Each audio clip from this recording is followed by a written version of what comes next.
Hola, mi nombre es Samuel Rico, pastor de Nova. Nova es una iglesia cristiana en Jalapa, Veracruz, y nuestro propósito principal como iglesia es reunirnos alrededor de la palabra de Dios. Creemos que Dios a través de su palabra es como transforma a su pueblo. Nos llama a creer, a arrepentirnos, a amar lo que antes aborrecíamos, a aborrecer lo que antes amábamos. Y entonces, antes de empezar con esta prédica, déjame recordarte un par de cosas. El propósito principal para subir estas predicaciones en línea es para aquellos comprometidos con una iglesia local que no pudieron asistir por cualquier razón a su iglesia este domingo. Estas predicaciones son un recurso para nosotros, para poder crecer, para poder escuchar la palabra de Dios. Sin embargo, creemos que un cristiano no puede existir sin una iglesia. Creemos que el contexto bíblico en el cual el cristiano crece y se sustenta como cristiano por la gracia de Dios es a través de su iglesia local, sometiéndose a un liderazgo local, amándose unos a otros, sirviéndose unos a otros, perdonándose unos a otros. Un cristiano no puede vivir su vida cristiana simplemente consumiendo predicaciones en una pantalla de su televisión, de su computadora. Entonces te animamos a comprometerte con una iglesia local. Si no pudiste asistir a una iglesia este domingo, nos da gusto que estés viendo este video. Disfrútalo, nuestra oración es que te sea de bendición. Sin embargo, si no te has comprometido con una iglesia local, mi oración es que puedas comprender que el amor de Dios se refleja en medio de su pueblo, mostrándose en la iglesia local.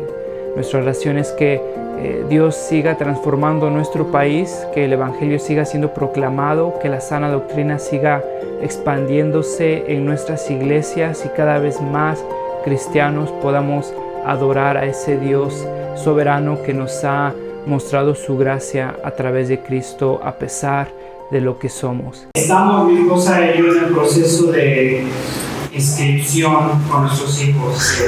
Con el mayor estamos buscando ahí una escuela para él y estamos ahí en ese proceso de conocer escuelas, de pues ver lo que nos piden, los requisitos para admisión. Y nos hemos encontrado con muchísimas cosas, requisitos de todo tipo. En una escuela nos prohibían los dulces, las papas, solamente era fruta, agua simple. Y para mi hijo eso era algo deprimente. No quería saber nada de una escuela donde no permitían unos buenos dorilocos con una coca bien fría. A mi hijo le parecía algo injusto. ¿Por qué? Porque es que te van a prohibir este tipo de cosas. Papá, ¿no crees que esto sea muy exclusivista? ¿No crees que sea demasiado estricto el hacer esto? Y sabes, le trataba de explicar a mi hijo que pues tenían una razón por todos estos requisitos. Y aún más, pues era la iglesia, era la escuela de estas personas. Ellos pues tenían la prerrogativa, tenían el derecho de poner estos requisitos y ellos pensaban que era lo mejor para los estudiantes. A mí no me convenció esta explicación, pero me llevó a pensar en lo que iba a predicar esta semana. Y sabes, muchas veces pensamos que Dios ha de aceptar absolutamente a todos y que es la obligación de Dios el aceptar a todos.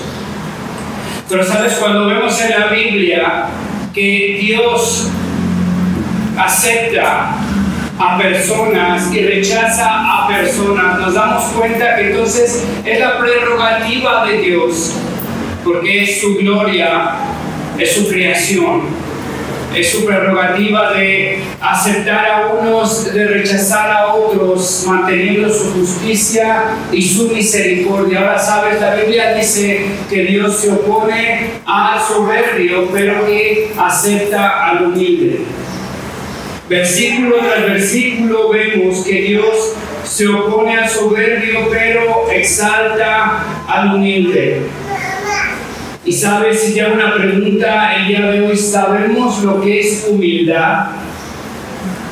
Un filósofo lo describe como uno de los conceptos más resbalosos que existen, porque cuando piensas que ya lo conseguiste, en ese momento es cuando ya se dejó atrás, se te escapó. Levante la mano quien piensa que es humilde. Tal vez si tenemos un argentino podría ser. Sabes, estaba hace años, no te miento, caminando por una librería y vi un título que me llamó bastante la atención: la humildad y cómo conseguirla. Sin equivocarme, agarré ese título y en verdad el autor era argentino. No te miento. Pero ¿sabes qué es humildad? Sabemos lo que es humildad. Mi oración es que después de este pasaje tengamos una noción más clara de lo que es humildad, de lo que significa cuando Dios dice que rechaza al soberbio y ama al humilde. Vamos a ver 3 puntos sencillos esta mañana: el rico, el pobre y los despreciados. El rico, el pobre y los despreciados. Ahora estoy consciente que Lucas 2 es uno de los pasajes más predicados, más conocidos en la cultura, en la iglesia cristiana. Y sabes, la dificultad de llegar a estos pasajes es que muchas veces nos encontramos con corazones áridos.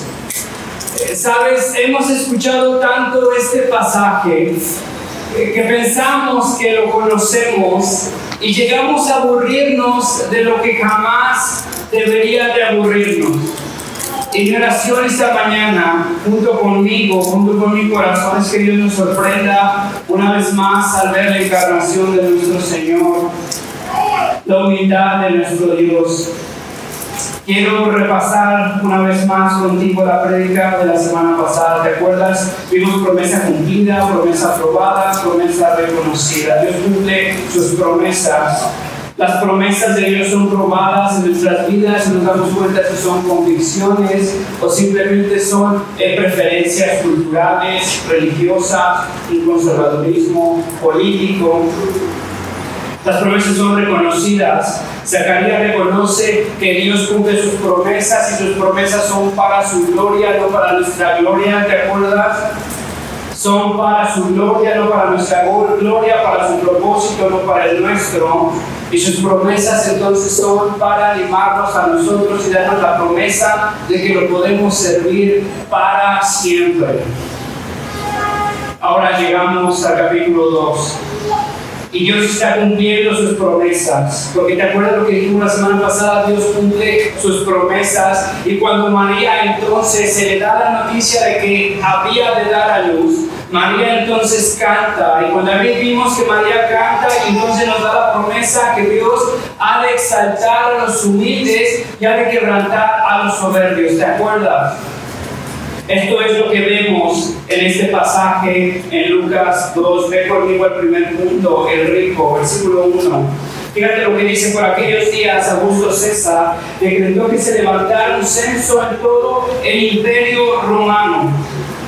Este primer censo se efectuó cuando Cirenio gobernaba en Siria. Quiero que veas el primer punto: el rico. Quiero que te des cuenta cómo Lucas nos da el contexto histórico en el cual nuestro Salvador nació. Y Lucas empieza utilizando palabras que denotan poderío, autoridad. Se le llamaba el imperium, un reino, donde el emperador veía, clamaba autoridad. No había nadie, absolutamente nadie que se atreviera a oponerse a la voz de este emperador. El emperador era Augusto César. Y este emperador decretó que se levantara un censo. Fíjate las palabras que utiliza Lucas. Decretó un censo, y como lo decretó, entonces se efectuó el censo. Si has convivido con niños pequeños en tu casa, una cosa es decretar y otra cosa es que se efectúen las cosas. Puedes decretar muchísimo, puedes tratar de tener tu autoridad, y otra cosa es que esa autoridad o ese mandamiento o esa orden se efectúe.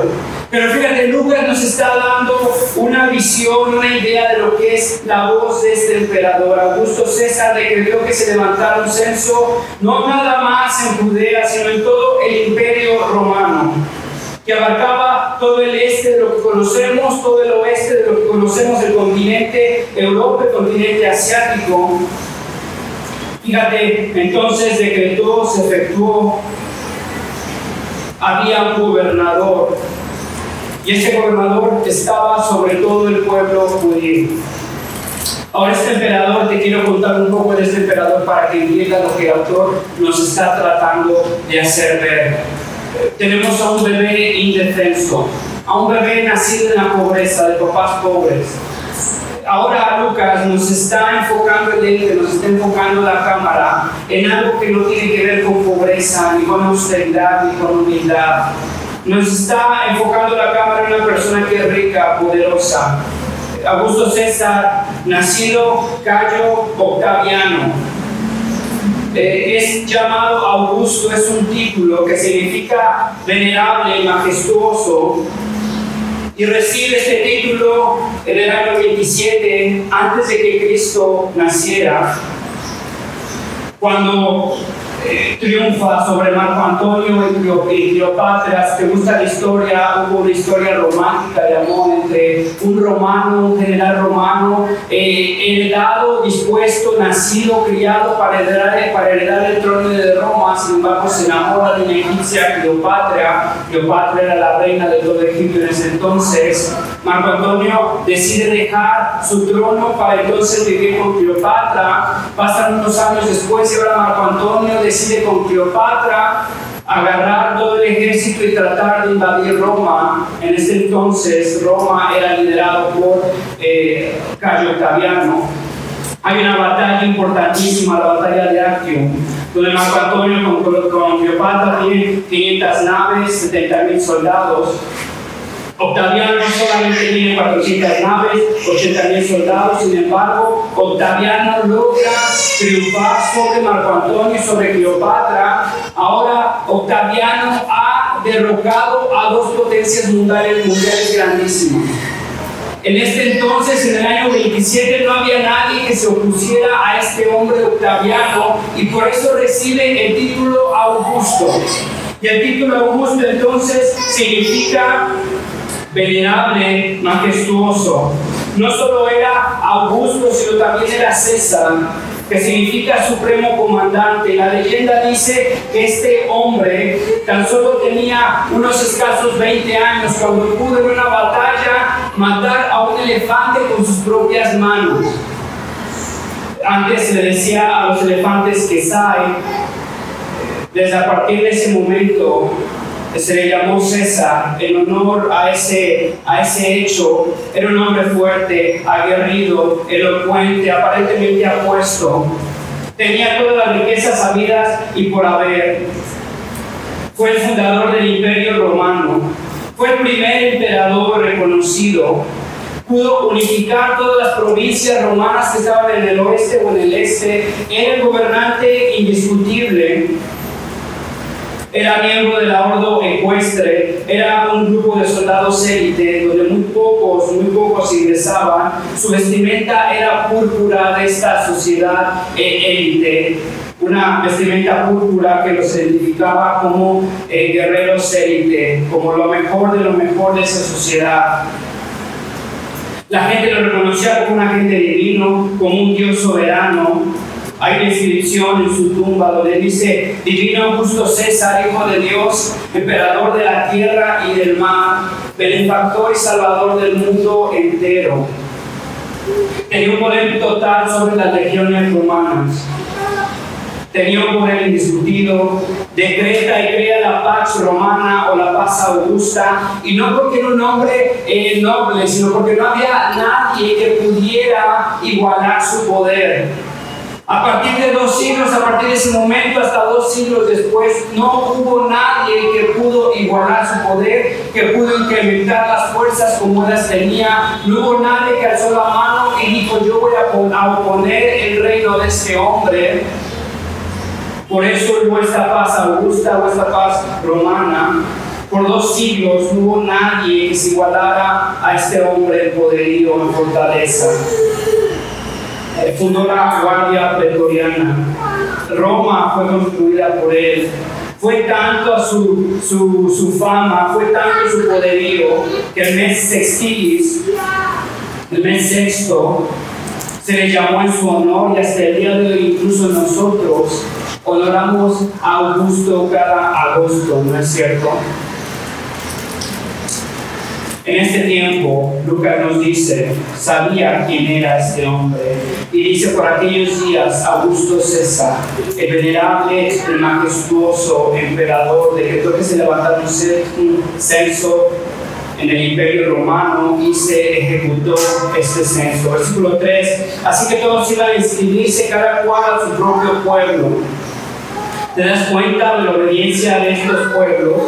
Lo decreta y todos van a hacerlo. Lo decretan y todos lo obedecen, porque si no obedecías, entonces te mataban. ¿Sabes? Es muy diferente cuando te para un tránsito aquí en Jalapa, ¿no es cierto? La semana pasada había un montón de tráfico. Había una policía, una camioneta de estas, la policía o policía, como se llame, y iba una camioneta con luces prendidas, una de policía civil.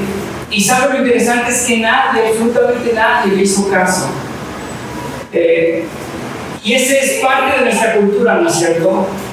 Sabemos que su autoridad es prácticamente nula, aunque digamos que no, en ese momento su autoridad se vio reflejada. Un montón de tráfico, estábamos ahí en Lázaro Cárdenas, este cuate venía solo, con las luces prendidas y con su bocina, y todos estaban pensando, chasi, este cuate pues no sé si quiere comer, ¿para qué le voy a dar paso?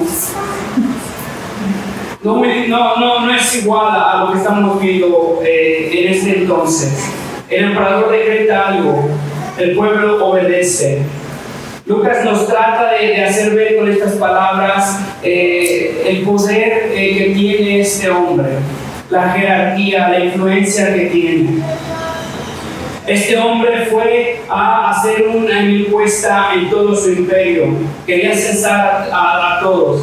Y estos censos constaban en ver cuántos hombres había, cuántos jóvenes había, cuántas mujeres había, cuántas mujeres vírgenes había, cuántos campos fértiles había. Los jóvenes se utilizaban para las batallas, para soldados, las mujeres vírgenes se utilizaban para matrimonios forzados o para servidumbre. Y entonces el emperador mandó un censo a todo el imperio obedece y ahora todos van a censarse. Y ponte a pensar en el miedo y en la angustia que tenía un padre al reconocer este edicto del emperador, sabiendo que tenía hijas, que tenía hijos, que iban a ser tomados por el emperador, no para construir la casa de este pobre hombre, sino para construir el imperio de un depravado. Y un hombre orgulloso, y un hombre sin límites. Y entonces en este momento todos los que habían recibido el decreto entonces obedecen, porque no les queda de otra. Obedecen y entonces vemos al rico. Quiero que veas conmigo en el segundo punto, vemos al pobre. En estos hombres temerosos, inseguros, ambivalentes, está incluido José, que no sabía lo que se esperaba, pero no podía rechazar el decreto del emperador. Versículo 4. También José, que era descendiente del rey David, subió de Nazaret, ciudad de Galilea, a Judea. Date cuenta que José también está bajo la soberanía romana. También José está obedeciendo al emperador. Y esta primera mención que vemos del nombre de José en el capítulo 1, versículo 27, ¿te acuerdas cuando se nos dice María estaba comprometida para casarse con un hombre que se llamaba José? Lucas no nos deja saber más de este hombre. Sin embargo, te podrás imaginar lo que pudo haber vivido este hombre al escuchar que su esposa había quedado embarazada y no había sido él. Y ahora él estaba llamado a recibirla, a protegerla y amarla. Y sabes, me encanta Mateo cómo lo describe un poco más y cómo describe el corazón de José un poco más. nos adentra la historia, Mateo 1:19. Hombre justo este José, y no quería exponer a la vergüenza pública, decidió romper en secreto el compromiso. Y te acuerdas que entonces Dios se le aparece y le dice: no vas a hacer eso, porque Dios había prometido algo, y lo que Dios promete, te acuerdas que lo cumple. Y te puedes imaginar lo que estaba pasando José, lo que estaba pasando María en estos momentos donde las promesas de Dios interrumpen su vida. Donde estaban ahí un martes en la mañana, estaban en el trabajo, todo estaba normal, y de pronto pasa algo que jamás esperaron. Pero si Dios es soberano, entonces lo que acaba de pasar no se sale de la voluntad de Dios, ¿cierto? Y entonces ahora estas personas están forzadas a enfrentar este día, no apartados de Dios y de su bondad, como si Dios hubiera olvidado de ellos. Ahora entonces están forzados a enfrentar este día, sabiendo que la soberanía de Dios no ha descuidado ningún detalle, y su soberanía ha interrumpido sus horarios y sus tiempos porque tiene un mejor propósito. Ahora, ¿sabes? Te quiero decir algo. Mira, las promesas de Dios y su soberanía interrumpen nuestra vida, porque si Dios es soberano, ha de triunfar sobre nuestro reino, ¿no es cierto? Si es el reino de Dios, entonces estableciéndose en esta tierra, y es nuestra oración: Señor, hágase tu reino en el cielo como en la tierra. Reconocemos que si Dios es soberano, ha de imponer su reino sobre el nuestro. Y entonces Dios, como un rey soberano, está construyendo su reino, y cuando está construyendo su reino está interrumpiendo el nuestro. Y cuando está interrumpiendo el nuestro, hay momentos incómodos que vivimos como personas, ¿no es cierto? Nuestro martes, nuestro miércoles, nuestro jueves en la tarde, hay momentos incómodos donde estamos tentados a pensar que Dios se ha olvidado de nosotros. Pero ¿qué si su reino no es nuestro reino? Pero ¿qué si su voluntad no es nuestra voluntad? Podremos confiar entonces que su voluntad es buena, agradable y perfecta. Ponte a pensar en lo que estaba pensando María, los años de vergüenza que iba a vivir a partir de ese momento, los rumores, los chistes, los comentarios fuera de tono, atrás de su espalda, atrás de la espalda de José. Ponte a pensar en la broma que se habría de convertir José en su lugar de trabajo. Ponte a pensar en ese momento que José estuvo a punto de abandonarla, que decidió confiar en las promesas de Dios, porque Dios cumple lo que promete. También José era descendiente del rey David, subió de Nazaret, ciudad de Galilea, a Judea. Fíjate, se nos da aquí una pista. Esta familia pobre era descendiente del rey David. Y esto es importante. En el versículo 7 sabemos que es el primogénito de María, y como primogénito tiene todos los derechos del padre, aunque sea adoptado. Como César Augusto, el emperador, en ese tiempo era adoptado por Julio César y tenía todo el poder que el padre tenía. Ahora María se nos dice que tiene un primogénito, y este primogénito entonces es descendiente del rey David, como su padre José es descendiente del rey David. Versículo 4: fue a Belén, a la ciudad de David, para inscribirse junto con María, que estaba comprometida para casarse con él, porque ella se encontraba embarazada. De la ciudad de donde estaban, de Belén a la ciudad de David, de donde estaban a Belén, eran 3 días. Y sabes, en estos 3 días, eran 3 días de anticipación, donde no sabías qué iba a pasar en el camino, pero el emperador te había ordenado que lo hicieras y lo tenías que hacer. María decide viajar con él. María está embarazada, está a punto de dar a luz. Y sabes, es este bebé que está en el vientre de María, que está regresando a la ciudad de David. Y hay infinidad de profecías en el Antiguo Testamento donde se nos dicen que el Rey eterno ha de entrar a la ciudad de Belén, a la ciudad de David. Y hay un emperador aparentemente omnipotente sentado en el trono de Roma. Y hay una familia pobre, aparentemente insignificante, con un bebé entrando a la ciudad de David. Y sabes, la importancia profética que tiene esto, Lucas la sabía, y en la historia se ha tratado de igualar esto. Sabes, si te gusta El Señor de los Anillos, ¿te acuerdas cuando Aragorn regresa a Gondor? Y sabes que este cuate, el autor del Señor de los Anillos, era católico, leía la Biblia. Y en sus diarios nos dice que trata de recordar lo que veíamos en el Antiguo Testamento, el rey prometido, una ciudad desolada, una ciudad abusada por un poder corrupto, y la esperanza de que habría de llegar el rey verdadero sentándose en el trono. Vemos al rey Arturo de Inglaterra, ¿te acuerdas? La mesa redonda con sus 12 caballeros, regresando una vez más al trono legítimo de Inglaterra y recuperar la ciudad y rescatar a los pobres que están siendo abusados. Vemos a Carlomagno, lo mismo.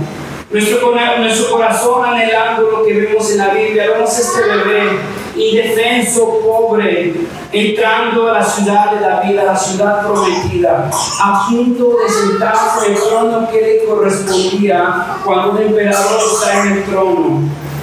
Lucas 1:32, fíjate, Gabriel le dice a María: él será un gran hombre y lo llamará Hijo del Altísimo. Dios, el Señor, le dará el trono de su padre David. Ahí ve el bebé hacia el trono de David. Lucas capítulo 1 versículo 69. Zacarías, fíjate, en su canto dice: nos envió un poderoso Salvador de la casa de David. Versículo 6, y mientras estaba allí se le cumplió el tiempo a María, porque Dios ha de cumplir sus promesas a su debido tiempo. Así que llevando su primogénito, lo envió en pañales y lo acostó en su pesebre, porque no había lugar para ellos en la posada. No te pierdas de vista lo que Lucas nos está contrastando aquí. El palacio de Augusto por una posada, un trono por un pesebre, una túnica real por unos pañales, porque no escatimó el ser igual a Dios, sino que abandonó su deidad y se vistió de nuestra humanidad, ¿te acuerdas? Vestido de pañales. Y me pregunto, ¿no habría un tiempo mejor para que María pudiera dar a luz? ¿Por qué entonces la promesa de Dios se tuvo que cumplir cuando María estaba en el camino, en un pesebre? ¿Y por qué no el Hijo de Dios pudo haber nacido en un mejor lugar, en un mejor palacio, en una mejor ciudad? ¿Sabes? Porque está el rico, está el pobre, y ese pobre termina siendo el soberano. Lucas nos apunta a que el emperador tenía un aparente poder, ¿sale? Una aparente influencia, decretaba, todos lo hacían. Sin embargo, fíjate lo que nos dice Lucas. Pero tú, Belén Efrata, pequeña entre los clanes de Judá, Miqueas capítulo 5, ¿te acuerdas? De ti saldrá el que gobernará Israel, sus orígenes son de un pasado distante, desde tiempos antiguos. ¿Y qué si Dios incomoda la vida de María para tener que dar a luz en un pesebre sucio, apestoso, para llevarla hacia Belén para cumplir una profecía? ¿Y qué si Dios, en su verdadero poder y soberanía, hace que un emperador con una aparente soberanía decrete un censo para que una pareja humilde pueda moverse de su casa hacia Belén para cumplir una profecía? ¿Te das cuenta lo que Lucas nos está haciendo ver? Que hay un aparente poder en el reino del emperador, que es el emperador decretando, sin embargo es Dios cumpliendo lo que había prometido. Es Dios incomodando la vida de María, la vida de José. Es Dios cumpliendo sus promesas a su tiempo y a su forma. ¿Sabes? Muchas veces equiparamos la bondad de Dios con sus promesas a nuestro tiempo.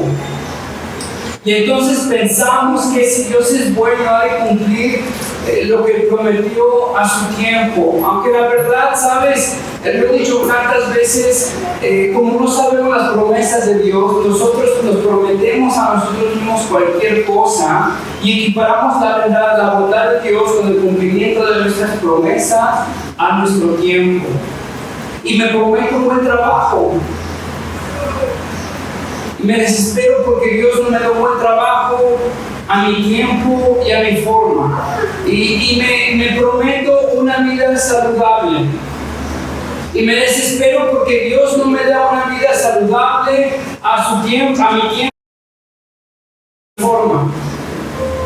Y me prometo hijos sanos. Y me desespero y dudo de la bondad de Dios porque Dios no me da hijos sanos a mi tiempo y a su forma. O me prometo hijos.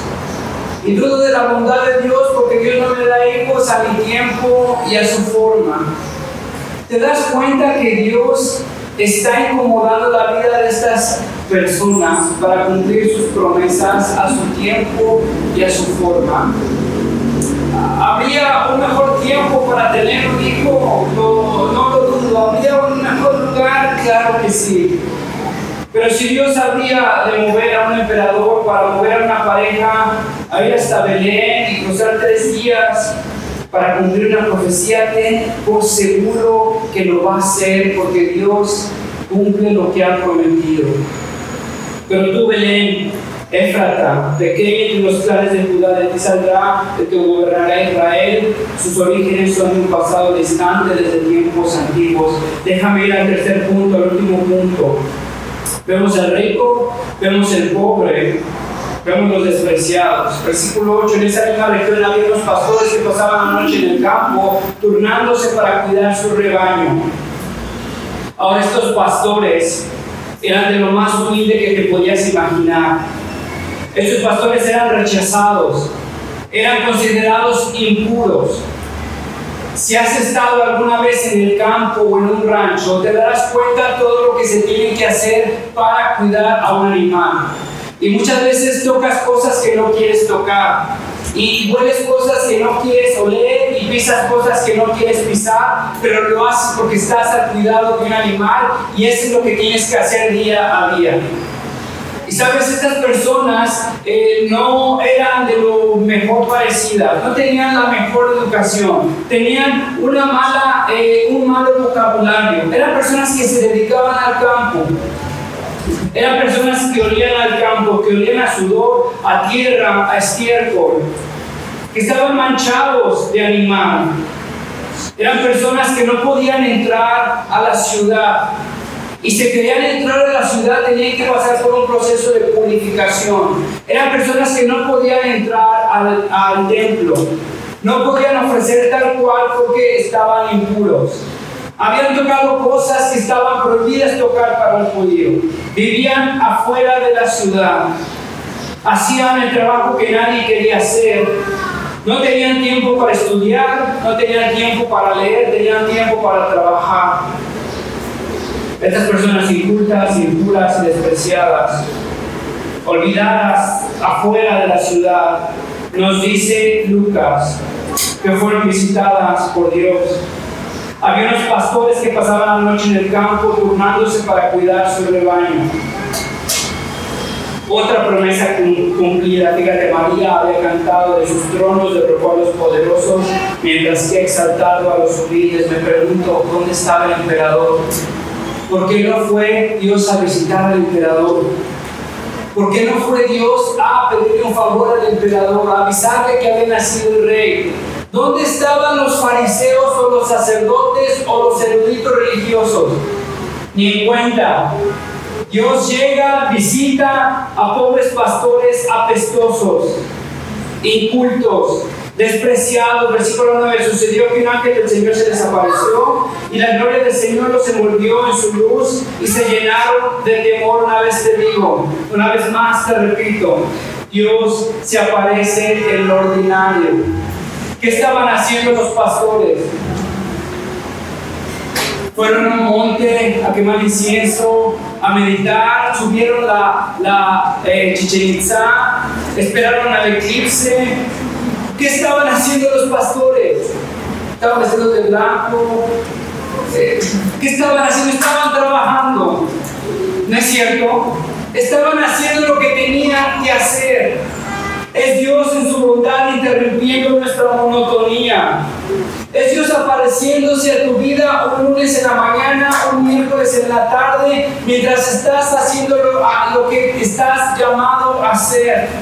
Es Dios en su misericordia llamando a Moisés. Es Dios en su misericordia llamando a Zacarías mientras hacía lo que tenía que hacer. Es Dios interrumpiendo la vida de estos hombres para anunciarles el Evangelio. Es Dios en lo mundano de nuestros días. Es Dios en lo que tenemos que hacer. Pero el ángel dijo: no tengan miedo, tiene que traigo buenas noticias. Estas noticias, literalmente, la palabra, si la buscas, es Evangelio. Traigo el Evangelio y será motivo de mucha alegría para todo el pueblo. Date cuenta de esto. El Evangelio literalmente es el anuncio de buenas noticias. Traigo anuncio de buenas noticias, y este anuncio, nos dice el ángel, será motivo de mucha alegría para todo el pueblo. Fíjate, nos da este anuncio que debe ser de alegría para todo el pueblo. He nacido en la ciudad de David un Salvador, que es Cristo el Señor. Este es el Evangelio.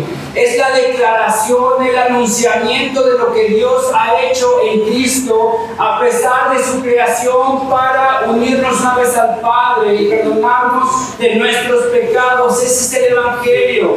Date cuenta que el ángel no está diciendo: les traigo buenas instrucciones. Les traigo buenas instrucciones y estas serán de mucha alegría para todo el pueblo. Si quieres un mejor matrimonio, ven a la iglesia. ¿Será motivo eso para el pueblo? Si quieres una vida sin deudas, ven a nuestra conferencia. El Evangelio es la declaración de lo que Dios ha hecho, no de lo que tú puedes hacer o de lo que tienes que hacer. El Evangelio no son instrucciones.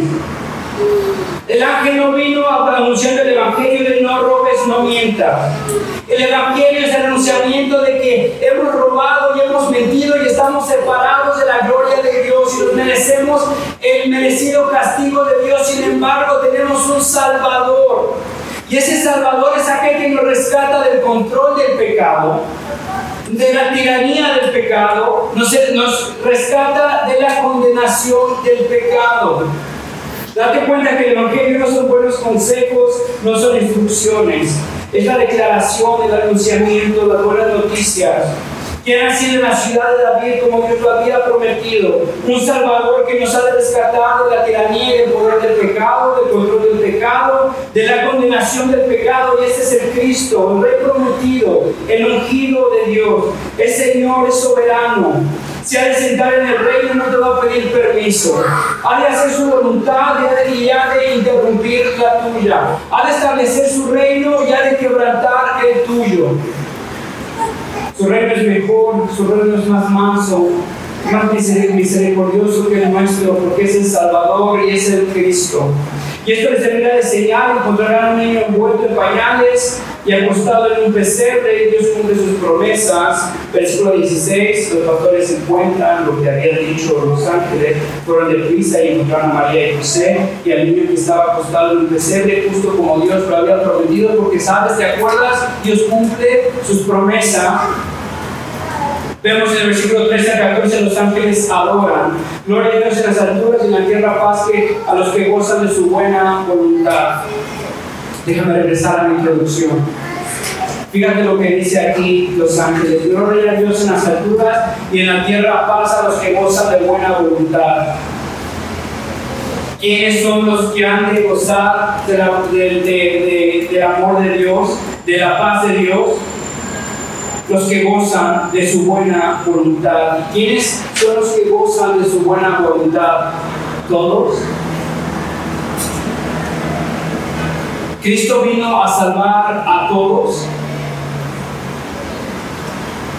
En la tierra paz, está hablando de una paz objetiva entre Dios y yo. ¿Sabes? Me puedo sentir muy en paz con Dios y Dios puede estar totalmente airado conmigo. Puedo sentirme con paz con todo el mundo y puedo estar distanciado de todo el mundo. No estamos hablando de una paz subjetiva, estamos hablando de una paz objetiva, de una declaración de paz de parte de Dios conmigo. En la tierra paz, ¿a quiénes? A los que gozan de su buena voluntad. ¿A quienes visitó Dios?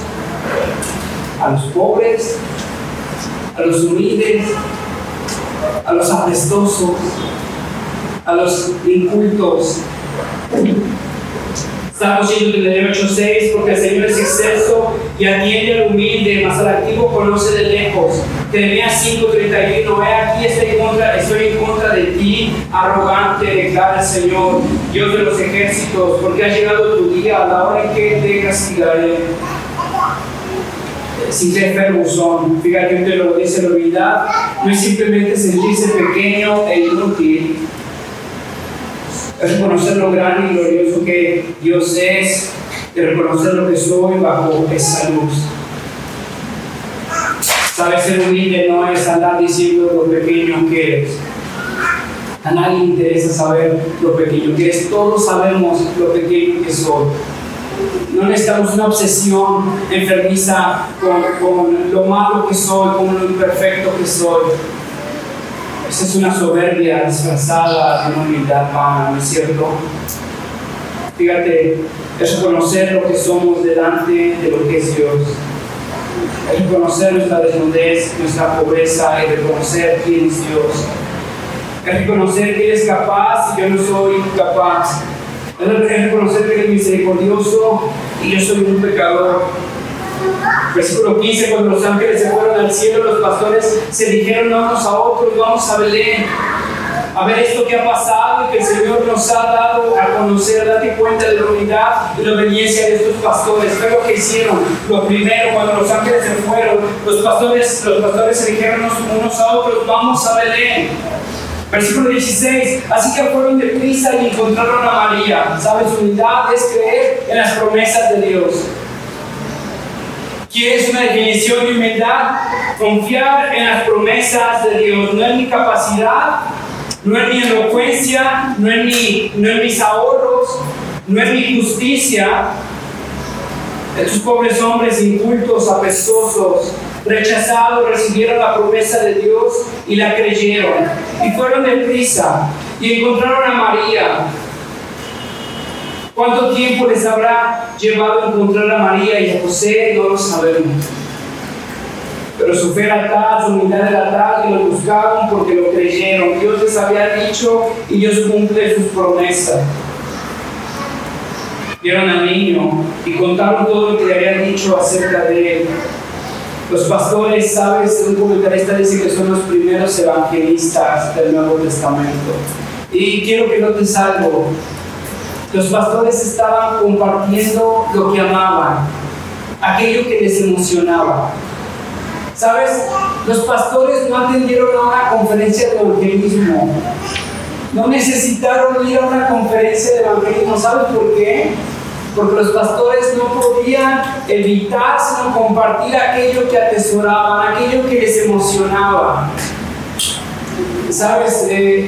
Muchas veces tratamos de predicar de algo que no amamos ni de lo que creemos. Pensamos que una conferencia con unos 2 o 3 tips van a resolver el problema de nuestro corazón, pero te digo, ¿sabes? Todos somos evangelistas de aquello que amamos. Todos. Compartimos con nuestros hijos, compartimos con nuestros colaboradores de trabajo aquello que nos emociona, ¿no es cierto? Pero ¿sabes? El problema de la iglesia es que no le emociona lo que ha experimentado en Cristo. Estos hombres regresaron deprisa, fueron deprisa y encontraron a María. Vieron al niño y contaron todo lo que le habían dicho acerca de él. Fíjate, versículo 20, los pastores regresaron y glorificaron y alabando a Dios por lo que habían visto y oído. Porque Dios los había visitado, porque habían sido asombrados por Dios, porque Dios había desfondado el cielo para rescatar a estos pobres hombres. Y no visitaron, y Dios no fue a visitar al emperador, sino se acercó a estos pobres hombres apestosos, rechazados, incultos. Y son los pastores reconociendo lo que acaba de pasar. En su humildad entonces creen las promesas de Dios y se emocionan y glorifican a Dios por lo que Dios ha hecho. Fíjate, déjame terminar con esta cita de Spurgeon. Dice, si Jesucristo nació en un pesebre debajo de una roca, ¿por qué no debería de venir y vivir en sus corazones de piedra? Si nació en un establo, ¿por qué no debería convertir el muladar de nuestras almas en una habitación para Él? Si nació en la pobreza, ¿no pueden los pobres de espíritu esperar que Él sea su amigo? Y si soportó la degradación, considerará una deshonra llegar a la más pobre y humilde de sus criaturas y habitar en las almas de sus hijos. ¿O no? Podemos aprender una lección de consuelo en su humillación y podemos regocijarnos de que no una reina, no una emperatriz, sino una mujer humilde se convirtió en la madre del Señor de la gloria. Ahora, hermano, mira, lo que vemos en Lucas 2 es que Dios puede acercarse a los apóstoles. Que Dios puede visitar y está dispuesto a inhabitar el lodo y la tierra de su creación. Que no hay persona demasiado apestosa para Dios. Que no hay persona demasiado inculta para su gracia. Que no hay persona demasiado humilde para su perdón. Que Dios precisamente visitando a lo apestoso. Y sabe, muchas veces si eres como yo, te sentirás demasiado apestoso para estar cerca de Dios. Y te sentirás demasiado indigno para una vez más experimentar el poder de Dios. Pero sabes, Lucas 2 nos dice que es Dios precisamente visitando a lo apestoso, a lo ignorante de su creación, para exaltar su gloria, para rescatarnos de nuestro pecado. Padre,